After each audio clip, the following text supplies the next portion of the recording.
Hello, I'm going to start my presentation. This presentation is a multi-language data wrangling conversational agent. My name is Anton Antonov. I'm a senior research scientist at Ascendo Data LLC. I'm a long-time user of Mathematica. I worked for Wolfram Research. I'm an applied mathematician, but I brand myself as a data scientist or senior data scientist, senior research scientist in the last 10 years. So this presentation is this is the abstract. This is what is this about? We want to do rapid specification of data wrangling workflows using natural language commands. The reason for this is that there are too many packages and languages with their own kind of way of doing data wrangling and their own idiosyncrasies and syntax. And so we want to actually speed up the deployment of the same workflows across different systems. I mean, this is the longer motivation here, but the thing is that we want to be more effective. I very often need to use multiple systems in order to be able to be adequate in my work when it comes to data wrangling. So a system like that would be beneficial. So I did mention several packages and languages in the beginning. So we're going to be looking into Julia, R, and Python. I mean, you can see I have several Python installations, but I guess we're going to use only one of them. So because the title was speech conversational agent, so I did actually think that I can be further ahead with using speech recognize and actually having voice to text, voice to commands, to data wrangling code translation. The thing is that I really have hard time. This is from Mathematica. Apple is even worse. So I have hard time, my commands, my pronunciation to be parsed correctly or the way I want. And even native English speakers, they also, I mean, the results are much better, but not great. So this actually brings me to the point. What is the ideal end result? And I'm going to show it to you. I think this is probably the most important part of my talk, the ideal end result. So I opened a new notebook. I'm going to zoom it so it can see it better. I'm converting it into DSL mode. And now with this DSL mode, I can have these cells, which let me do stuff like, say, use DF, it's like data frame. And so here I group by species. And then I want to see the counts. Sorry. So what this does here is this produced Mathematica code, right? And so, I mean, if I evaluate this, you're going to get the results. But I am targeting data scientists or data scientist wannabes, like engineers, data analysts, managers. Basically, these people, they want to, data scientists too, they want to generate code and then to kind of see how the code looks like, and then eventually do something further with it, like utilize it and modify it better. So this here, I'm going to, using the same commands, I'm going to change the target. When I say target, I mean which package and language I'm going to be translating to. So let's go to tidyverse. Sorry, misspell here.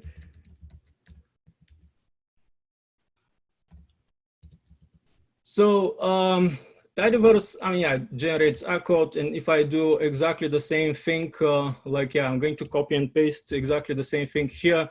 And if I say something like, I don't know, let me see, because I mentioned Julia, and let me see, this should, I mean, you already kind of got the idea. So actually, Julia is a little bit slower, and this actually produced a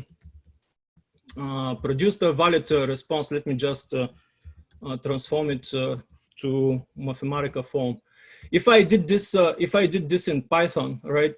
Python is like a first-class citizen. It looks like in the Mathematica. So with Python pandas, this is going to look much better. I mean, much better. I don't need to make the conversion, which I did. And so this actually executed. Let me put the object here. So yeah, you can see this is an object which Python produced. Okay, I'm just going to make a couple of more cells just for the sake of time. I'm going to copy and paste some cells I prepared beforehand. Like say, for example, here, this workflow, create a recommender with df Titanic, apply LSI functions idf and cosine, and recommend by profile mail. This is going to be recognized as a recommender workflow. So this cells here, this DSL cells in this notebook, they're clever enough, whatever is the functionality behind it, it's clever enough to figure out that which type of workflows I'm dealing with. And for example, I mean, this was classification and something, I guess something else. I was just listening to some neural network and some classification lectures. I mean, this is basically producing a classifier. All right, so back to this, what exactly was happening with what I was showing you here? So I do, in the mathematical notebook cell, I do have a function which calls external process on my system, and so which calls the language Raku. Raku is the descendant of Perl. Raku was also known as Perl 6, but they renamed it 3, 4, 5 months ago. Raku has this domain-specific language parser, grammar, interpreter, which interprets English commands into code. And this interpretation is specified by the targets. I have multiple targets. When I execute something like, say, Julia, right, or Python, you saw how the notebook cell here, right? I mean, these are basically, this functionality is clever enough from the target knowing that this is R code, to produce an R cell. And then from this, we use external execute, and we call the language, the corresponding language.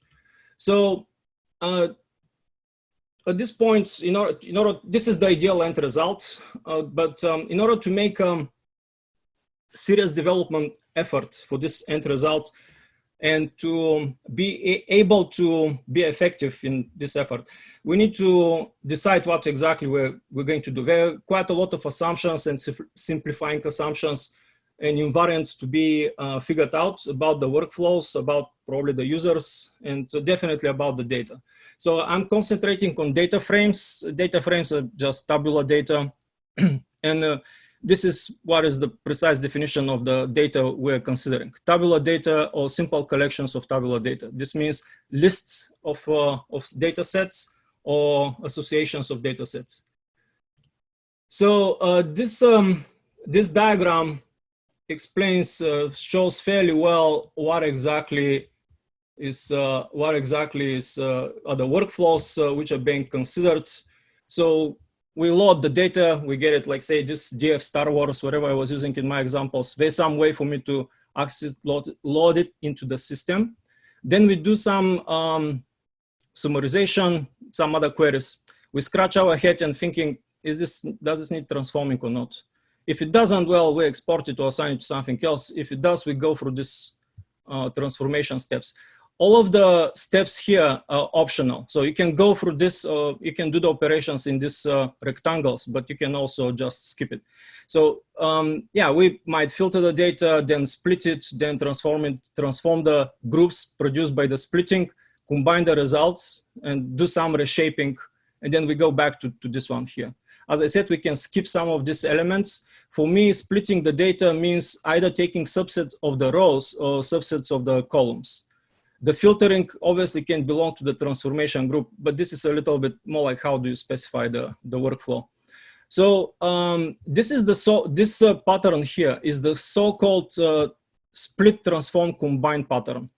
In the R community, it was introduced by Hadley Wickham. He's the author of dplyr, which is part of tidyverse. You might have heard about these libraries. This article is important, but this is also something people do for a very long time. Like say parallel combine does exactly this. We split the data, we transform the data and we combine it. I mean, just by definition, this is what parallel functionalities in Mathematica do. Same, say, when you do stuff with SQL. But this is more or less the workflows I'm going to be programming against. They're shown here. So obviously, this can be done not just for, say, machine learning workflows or data wrangling workflows. You can see here, these are natural commands about epidemiological simulations.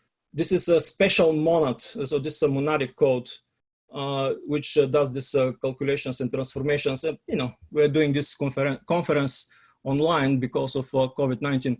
So how this is done?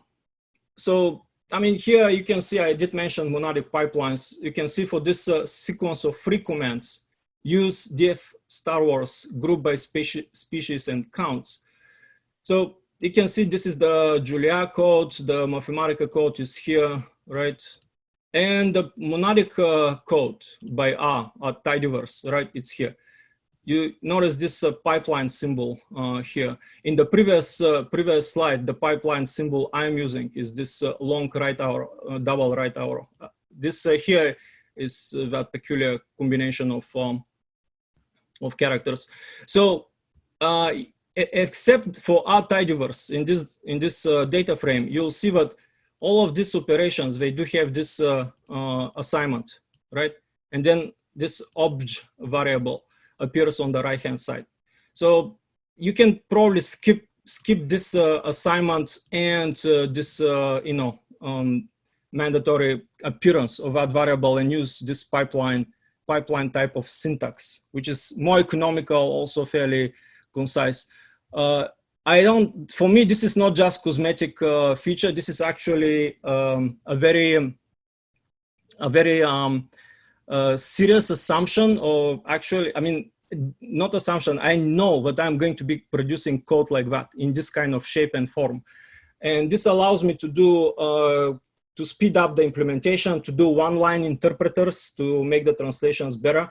This here, it's a slightly different example. One of the reasons, and this is more, not just for monadic pipelines, but one of the reasons I'm doing this is that imagine you have something very simple like this, rename species as var1, right? Species, if I show you the Star Wars, I mean, species is one of the, it should be one of the variables here, right? Somewhere here. All right, so now I just want to rename one particular column into something else. And, you know, this might take quite a lot of typing and entering of, you know, code, and not just in Mathematica, in anything else. All right, so this shows the development cycle. Like we pick a certain problem domain, like say data wrangling or classification or recommenders or whatever I was discussing earlier. And after a while, if we get experienced in this, we actually can produce 2 types of monads, I would say. One is a software monad. The other one is grammar of sentences. And grammar, at least the way grammars I describe them or see them described, they have very good monadic structure. So at some point, we married the 2. We married this domain-specific language in some natural language like English or Bulgarian or Russian or whatever, is being connected in some way with, say, this software monad or package or library in whatever language you have in mind, like say Python, Java, and so forth. And this is the single line interpreters is the first thing to do. After a while, we actually need to be able to not just interpret one command, but look into the whole series of commands. And at this point, and actually before that, but you know, also here, but we might be thinking about making an actual conversational agent from a finite state machine perspective. This FSM is finite state machine. This actually, as I said, you can apply the finite state machines in this stage too. It really depends. It really depends what exactly is your point of view. But you can, if you have done all this, you can actually hook up some speech to text converter, like say this speech recognize, which I was showing earlier, you know, which is part of Wolfram language, or, you know, like Alexa, Siri, and so forth, right? Notice that this kind of system, it's it needs to be designed to fail, right? Meaning unit tests are extremely important. At all points, you need to know when failure occurs and how to address it. And so, yeah, I basically just explained that. And this is the slide with the rigorous testing I was mentioning. So for this particular project, I have done several types of unit tests. They're far from complete, but roughly speaking, the tests are two types: the parsing and the translator tests, right? Like, can we parse the actual sentences? And the other is what functionality-wise, you know, like say this, whatever I was showing earlier here, like, is this actually the correct transformation? When I execute this, right? Is this actually correct? Like, the parsing here, does it produce the results we expect? So again, you know, like unit tests are important. Imagine I change the grammar rules in some way, and then basically half of this correctness tests fail. And this means that, you know, with some kind of minor change in my grammars, I have broken up quite a lot of functionalities. All right, so here, I just want to go back to the data wrangling. This is more concretely speaking, like this fairly complicated, or I think it is fairly complicated series of natural language commands. Like say we filter, we do some you know, selection, we do some grouping, some replacement, and so forth. There's summarize. Actually, this is not a trivial command. Let me see, can I demonstrate this? Summarizing elements of summarizing the columns of groups. It's and this just executed. I just want to show you, and I need to, because I copy and paste it, I need to replace this here. All right, so that's disheartening. Okay, I messed it up. Well, so okay, I was impatient and kind of messed up the. Let me redo this. I mean, I hope something was produced, and I guess I need to execute this in order to see the result. All right, so what is happening here? I filtered the original data frame, the rows of the original data frame. So the birth year to be greater than 27, grouped by homeworld, and then replace some of the missing values. And this here, it's each of the groups have been summarized. For each of the groups, the columns mass and height have been summarized using these functions, mean and median. I mean, I don't need to use, of course, I don't need to use two functions. I can use any number of functions here, any number of columns. So anyway, this is actually, as I said, a relatively complicated transformation. Of course, the other thing to do is to do joins with other tables. So here with the table, data frame, data set, Star Wars films, I joined it with the Star Wars data using name as a joining factor. And then, yeah, I mean, the results presumably are something we expect. This is actually pretty straightforward. Just going to show what is exactly here with, yeah, we have names and films. We can, of course, address different joins, like inner join, left join, semi-join, and so forth. Cross-tabulation, I mentioned it as a part of this diagram. Let me see, did I load this diagram? Yeah. So cross-tabulation is here, right? This is actually one of the reshaping functionalities we're targeting. Yeah, in my opinion, very important feature to do. It can be done by grouping, but cross-tabulation is somewhat different.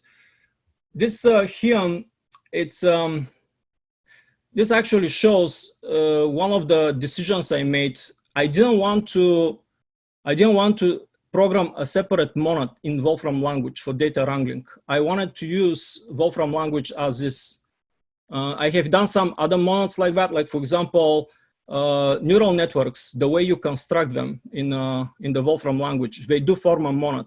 It's not explicitly discussed, but it is actually, they do have monadic organization and design. So similarly, I'm hoping and I want to use Wolfram language without any kind of additional code or packages, as is So for some of the functions like cross-tabulation and pivoting, I need to use some packages or resource functions. But in general, I've been pretty much adhering to this. Now, one of the drawbacks of this is that, say, if I want to make this formula here, which refers to some of the columns in the data set, I mean, it's a little bit hard to specify. I mean, obviously, this specification, the way you see it like that, it's going to work in R-tidyverse, not in R-base, but in R-tidyverse is going to do. In Mathematica, I need to adjust this. And of course, I can just enter this expression here. When you see this kind of backticks, this means that I can put any formula or any expression from the host language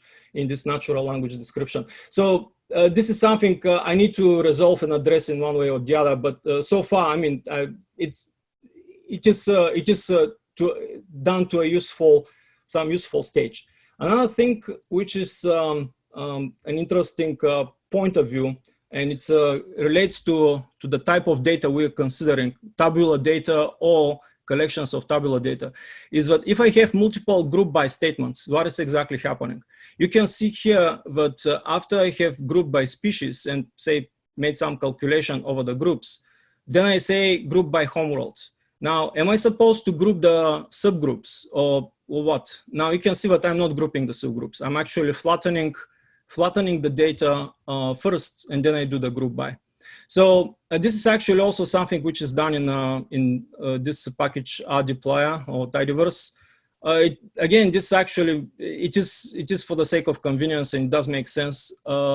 It is another thing to mention here is that of course you can group by a sequence of variables, like meaning you can group by several variables. But if you have this group bys one after the other, you have this kind of involutional type of perspective. The other is that in order to do that, my parser should be actually aware that a previous group by happened. So when I was saying that this was line by line interpreter, it's well, actually it does have some awareness of the sequence of commands. Now, if you just immediately start with some variable which is already grouped, well, there's no way just to know about it. But you know, ideally you'll be getting errors if you run that. So one of the things out here when I discuss this by collaborators and friends, and also not friends, is that my data wrangling is too complicated for this approach. Now, I agree. I mean, I don't think this approach, whatever I'm showing, and it's not just my programming of it in general. I think it addresses more like 70 to 60, 70, and at most 75% of my needs when it comes to data wrangling type of transformations. Nevertheless, using these patterns, they do actually help knowledge transfer. They do have help with project management. The reasons for people who use Wolfram language, there are two to state this, is that one is the Lisp curse, and strongly encourage you to look it up if you haven't heard about the Lisp curse. The other is that Wolfram language targets deeply hierarchical data. And so that's actually kind of different from, I mean, because of this, in general, the know-how and the transformations, they're much more complicated than if you restrain yourself only to tabular data. So this is a complicated workflow, which is related to the previous slide, just to illustrate the streamlining. So this is the Nscombe dataset, basically 4 datasets of the Nscombe quartet, right? 4 datasets which have the same descriptive statistics, like say same linear regression, same mean, same median, etc. Now you can see that this dataset is actually very inconvenient to work with. I mean, if you want to plot it, what exactly do you do? So here I have done this series of commands in which I convert the whole thing to long form, then I separate, actually, let me execute this. So this here, ideally, let me actually execute show the individual steps here. So this is the Nscombe dataset. With the conversion to long form, and this is, I'm using one of my packages here called data reshape. I'm moving the metadata, the column names, they become data. Then I split with this command separate data column. I split this happens often. People conflate data into convey several variables. They put them into the column names of the tables. So as I said, this happens often. So now I'm splitting this variable column, the second one, into variable and set. Then I convert this to a white form. And now I'm in a position to kind of, after I convert this to white form, you can see I actually now in a position to plot the data set. So ideally, yeah, this, I am not going to zoom it. So, all right, so I'm not sure did I mention this already, but you know, this obviously this should be, we should be able to handle misspellings. So like, I mean, I misspelled filter here. It also tabulate, right?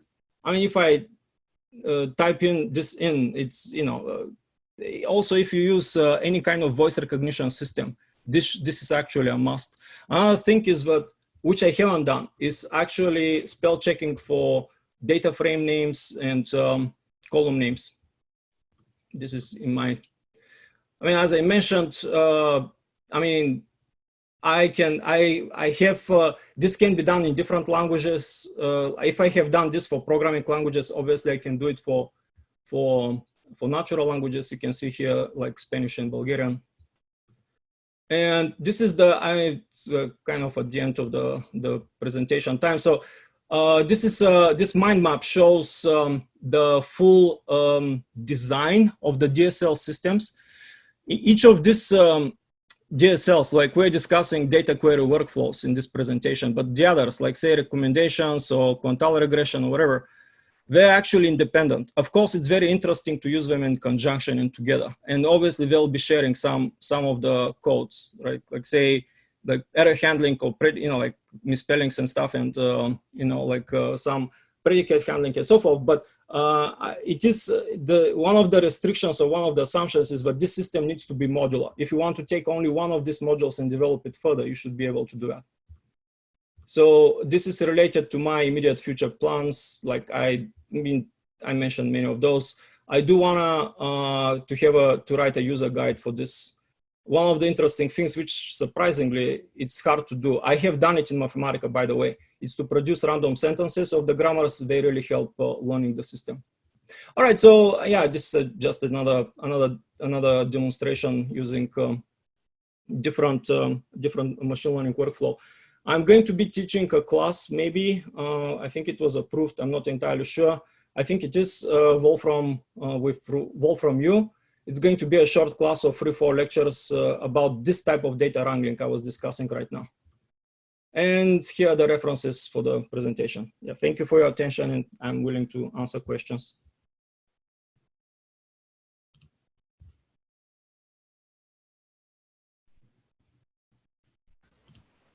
Looks like there is a question in the Pathable chat. Okay. David DeBrota asks, how important is it to translate a data wrangling request into multiple different languages? Isn't it sufficient to simply accomplish what the user wants in just one language and then return the result to the user? I mean, if you grew up in socialism and communism or any totalitarian country, yeah, sure.